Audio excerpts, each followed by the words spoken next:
Hello, beautiful family. Welcome to your video, The Enemies of Your Faith. And this is number 11. An enemy of our faith sometimes could be our logic.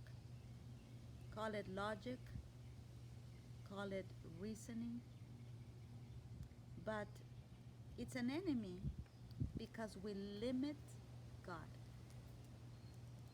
We limit God into our methods. We believe that God can only use the human methods, and when the human methods close their doors, when the bank says no, when the credit says no, when the economy says that's not possible, when immigration says no, then we think by logic, then God also adapts to what that is.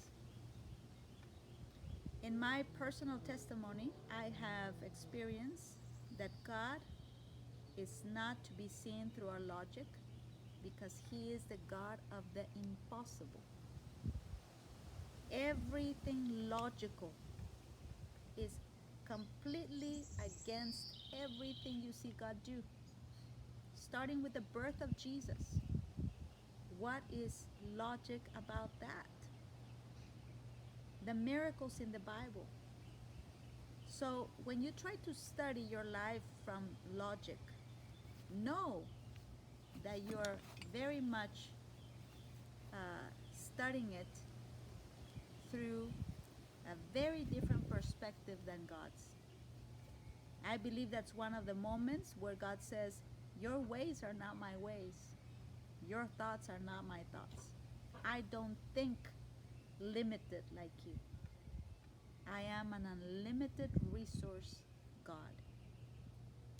The story that comes to my mind in teaching you about this is Jesus as a teacher is trying to show his disciples how they will live from now on and what kind of life we are to teach those that want to follow him. What is this abundant life they will live by? How could you call it abundant if we are in a society that limits us? How can we call it abundant if we are under politics that limit us, budgets that limit us, doctors' reports that limit us? How could you call that abundant if we're limited, constantly limited? But Jesus was teaching the disciples how. And one time in a miracle, feeding 5,000 men plus women and children, he's teaching them. And at some point he says, uh, feed the people. You feed them. He put the responsibility of feeding to the disciples, having a multitude around them. They immediately went to their logic.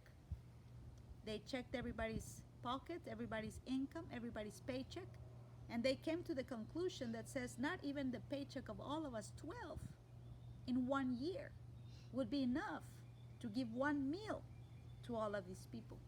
How are we going to feed them? They thought logically. Send them away to the villages where they can find, where they can buy. Send them to stores where there is supply. There's nothing here. We're in the middle of nowhere.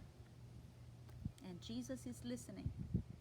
And after reasoning that did there, it's speaking, and logic spoke up, and all of these normal arguments came up.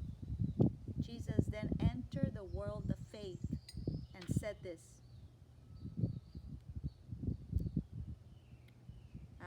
Philip, I believe, or Andrew, I don't remember, came and said, there's a little boy here that has 2 fish and 5 loaves of bread. And Jesus said, bring that to me. And when he received it, he multiplied it. And he multiplied it, not in his hands, but in the hands of the disciples.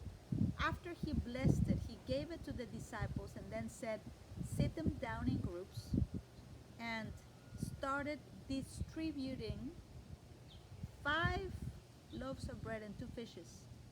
How do you distribute 5 loaves of bread and 2 fishes into 5,000 men plus women and children? You don't. There's no logic to it. But somehow, one person at a time, and there was more. one person at a time, and there was more, and more, and more, and more, until at the end there were 12 baskets left over. That was an example and a picture that God can provide not by what we make, but by how much we can put in His hands. Once it touches His hands, now it's a seed, and now multiplication begins, and it will supply. There's an equation that is not logic, but it is moved by compassion. And then, after compassion is unlocked in that environment, then they put a seed in His hands, and then multiplication begins. And that same equation works now. Compassion, which is love, unlocks us to sow and to see multiplication. And that will always work, but has nothing to do with logic. The bottom line is this: don't try to figure out God with your logic. You can't. He is not limited to your thoughts, your opinions, and your great natural knowledge. Whatever you learn in school is not the way to know God, but it is through the power of His Word. So I pray today we remove the limits and we don't use logic to understand the God of the impossible. Amen. Thank you for listening, family. Please share this video, and if you would like to sow a seed into Wisdom for Winning Church, you can do it through PayPal or Zelle. The email is pastoranna@wisdomforwinningchurch.tv, or you can sow through Cash App, Wisdom 4 Winning. Thank you, family, for listening, and have a blessed day.